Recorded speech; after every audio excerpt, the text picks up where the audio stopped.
We come back from summer break number one, where we have a massive episode of Real Principles of Formula One just wrapping up, and we have a principal leaving the villa. It's spa, it's drama, it's episode 184 of the Eaton Asphalt podcast.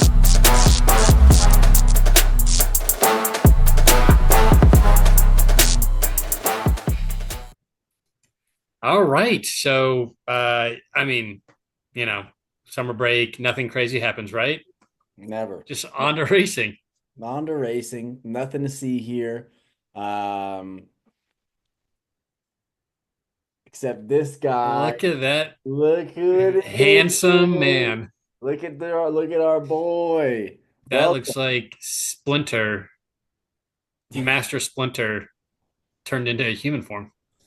Uh, Laurent Mekies or Laurent McKee, depending on how you pronounce it. Hmm. Welcome to the F1 grid. You are surely gonna have a great time here. You have one of the most cool-headed drivers on the grid. He's not worried about being in first place all the time. He's just happy to be out there and Max Verstappen. And as of now, Yuki Tsunoda's still there, but kind of an afterthought. Yeah. His background is very extensive. Obviously, he's touched a lot of different Formula One teams, including Ferrari. I think he was there when Iceman was there as well. So he's probably had his fair share and seen plenty of hotheads. So hopefully this is just like another notch on his belt. This is like, I'm experienced. I can handle these fools. So we'll see. Well, yeah. Well, it feels good to be back though. Man, what a refreshing 3 week break, maybe 3 or 4 week. Yeah. Yeah. That seems checks out. Getting back into it now. Welcome back, everybody. And yeah, what do we got for today's episode, Marco? All right, we have a quick one, just a Grand Preview here. So we have our Belgian Grand Prix preview, Spa preview by Ian. We have our country fun facts, everyone's favorite country's fun facts, and our predictions and gambling for Spa. So getting right into it, Ian, wanna knock out this Spa preview? Absolutely. All sights are turned to Spa here for this upcoming week. Spa looks a little bit like a GUN. Can't say that on socials too loud, but it looks like a GU like a GUN. Not too loud. You can whisper it though. Yeah, you can say it like this. It's the longest circuit on the calendar, just over 7 kilometers a lap, two DRS zones, and because of how long it is, there are 44 laps in this race. Fun fact, if you thought this track was long, it used to be about twice the length back in the 70s. So imagine a 14-kilometer track. I guess it would just been like 20 laps. It's just like that would be pretty bad from a viewing experience standpoint. Like 20 times you get to see the cars go by. Tracks, I mean, it's known for its speed, it's known for its views, and Spa specifically known for its weather. 20 years straight at one point, it had rained in Spa. Obviously, we had the Spa where George Russell got his first podium with the Williams team. It is prone to rain here. With how long it is, it's how big of a track it is. Sometimes it'll be raining in one part, sometimes it won't be raining in another part at the same time. So it's like which tire do you go with? Which is going to be the best decision? Tire maintenance is a big thing. I think really like last couple of years here. Well, before the last couple of years, it was just a Kimi Räikkönen track. He was the king of Spa. I think over 5 races at Spa, he won four. Since then, it's been Big Max Verstappen, and then obviously everybody knows next go around is going to be the McLaren boys, and that's not a jinx because I said it's not a jinx.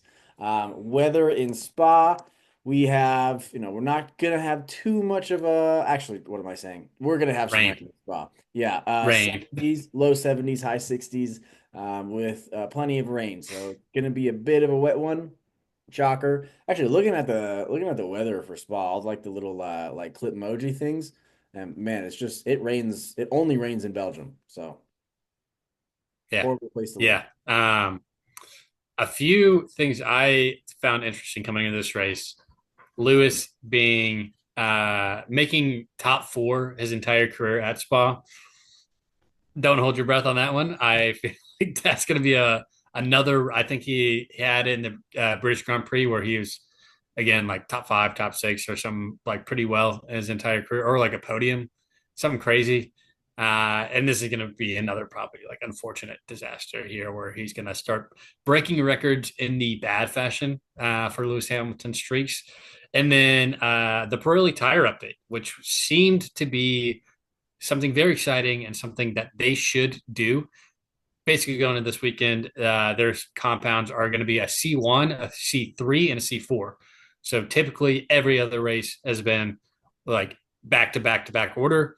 This is the first time where like this is going to create even higher discrepancy when it comes to like different make teams do like different strategies, and those strategies are going to be a lot more nuanced. So like if you're going to C3 tire versus C1, like you're going to see that C1 probably making some really quick headway, like right off the bat. So like I think that does create some like crazy possibilities when it comes to that. It's probably not going to happen this weekend with all this rain, but something that I do love the idea for Pirelli that should, if they're not able to use it this weekend, please use this other weekends, especially for races that are supposed to be probably typically duds. I say go even more random. Just go like 1 through 5, so you just get What crazy. if, what if what if like the FIA president every single race he has a couple coins in a bag and he just picks them up and he's like, all right, like one tire is all right, intermediate, sorry, and then he just picks three of them and then that's what they roll with. One I think tire that'd is be fantastic. intermediate, we have wet, and we have another intermediate. So there's going to be a Or hot we're like we streak. have like a C1 intermediate and a wet. Good luck. Yeah, I would love the randomness. That'd be fantastic. But again, like I think this is just gonna cause just a lot more confusion, which is confusion creates craziness, craziness creates fun. So I'm all for it. Love it. Well, enough of Spa. Let's move on to just Belgium as a whole. We like to educate our listeners with fun facts in a two truths and a lie style. So let's move into our country fun facts for Belgium.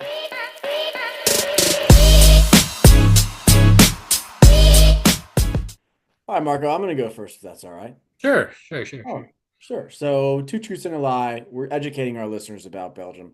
My first fun fact is that in the late 1980s, Belgium accidentally created a genre of music called new beat, which was instead of the typical emerging techno music, it was the typical emerging techno music, but played at about half the speed. So listeners compared the music sounding sluggish techno on sounding like sluggish techno after taking cough syrup. All right. New beat. Next one It is is Ann. Let's go. this is all music related, by the way, just because of Tomorrowland being in Boom, Belgium. Belgium is a hotbed for DJs, music producers, and techno collectives. And there was once a poll done that discovered that there were statistically more working DJs than taxi drivers. And then my last fun fact here has to do with Jean-Claude Van Damme. Ever heard of him? In 1990, the famous Belgian Jean-Claude Van Damme released a techno album that doubled as a music score for a movie that he starred in only 2 years later. Marco, what's the Hmm. lie? The new beat, the taxi drivers, or Jean-Claude Van Damme? I am going to go great ones. Honestly, I'm pretty stumped right now. Probably going to go wrong again. I'm going to go more DJs to taxis as the lie. That is a true poll that came out in 2013. Whoa. Whoa. I'm going to go with the first one that I forgot. What New beat was? is also the truth. I made up Jean-Claude Wow. Van Damme. Turns out Dang. Jean-Claude Van Damme's from Belgium, so I just made up a little bit That's about. really good. Wow. Thanks, man. I Thanks. thought he could, he kicks ass on the side. Dude, he could do DJ. And that's what I assumed. All You right. can You got totally me see him as like always. totally see him like, doing a techno Yeah, beatdown. dude. I was like, yeah, if he's going to make some crazy movie, he's going to be like, I want my music in there. All right. Sure. Well, who cares? All right. My turn.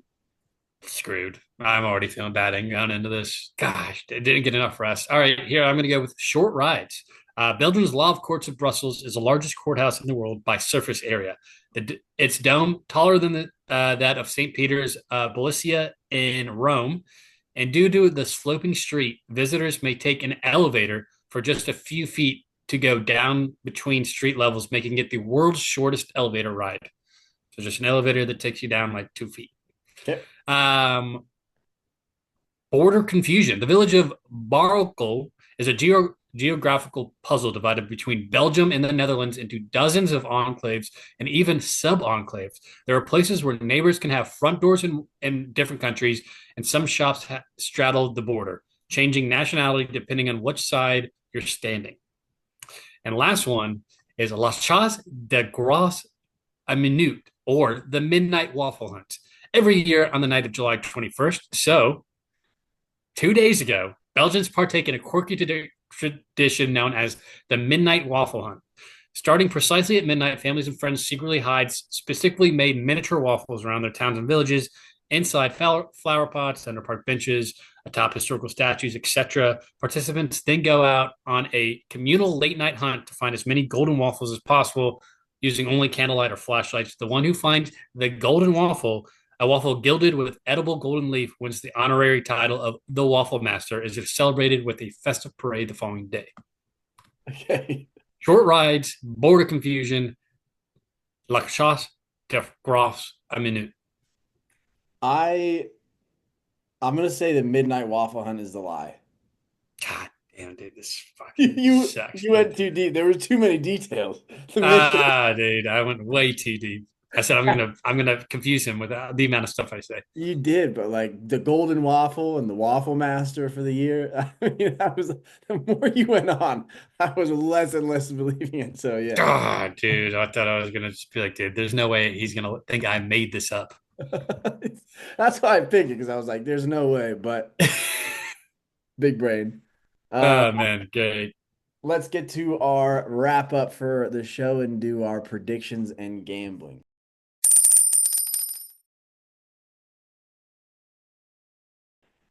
All right, Marco. If you remember last time, I took the Yeah, week off because I I didn't see. want to lose money. The bets that I had in mind did lose. So, genius. This is where you kind of like hit the brake, start to turn the car around, do a little J turn, go in the right direction. And the right direction for me this week is going to be Kimi Antonelli top six plus 135 at one unit. Isaac Hadjar in the points plus 120 one unit, and a McLaren winning car. McLaren being the winning car minus 300. Not great odds, but give me a double unit special on that one. All those look pretty nice, and I like those a lot. I'm going to go with George Russell over Lewis Hamilton plus 100, one unit there, and then Isaac Ajar over Carlos Sainz minus 118, one unit there. We're Hadjar fans this weekend. Yeah, big Hadjar weekend for him. Love it. All right, Williams everybody. struggling. I almost took Max to win, and I was like, I don't know about that. Race, a lot of orange. Yeah. All right, everybody. That's our show for this week. We'll see you on the other side of the Belgian Grand Prix. Yeah, so See you, assholes.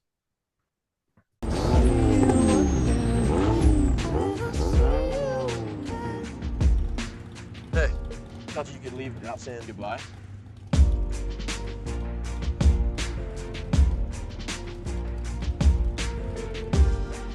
I used to say I lived my life a quarter mile at a time. And I think that's why we were brothers. Because you did too.